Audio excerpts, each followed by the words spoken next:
The chapter including the discourse about Mucalinda.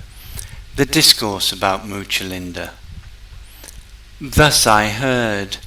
At one time the Gracious One was dwelling near Uruvela, on the bank of the river Neranjara, at the root of the Mucalinda tree, in the first period after attaining awakening.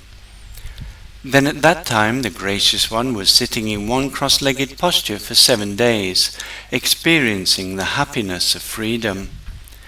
Then at that time a great cloud arose out of season, bringing 7 days of rainy weather, cold winds, and overcast days. Then the Naga king Mucalinda, after leaving his domicile and surrounding the Gracious One's body 7 times with his coils, stood with his great hood stretched out above his head, thinking, "May the Gracious One not be cold, may the Gracious One not be hot, may the Gracious One not be afflicted by gadflies, mosquitoes, wind, the heat of the sun, and serpents."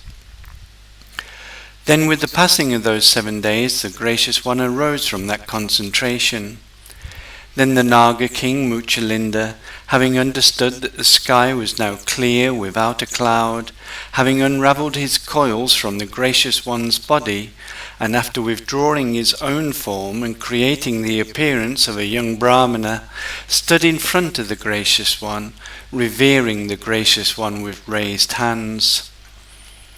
Then the Gracious One, having understood the significance of it, on that occasion uttered this exalted utterance: "There is happiness and detachment for the one who is satisfied, who has heard the Dhamma and who sees.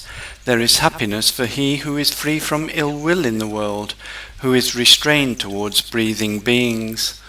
The state of dispassion in the world is happiness, the complete transcending of sense desires, but for he who has removed the conceit I am, this is indeed the highest happiness."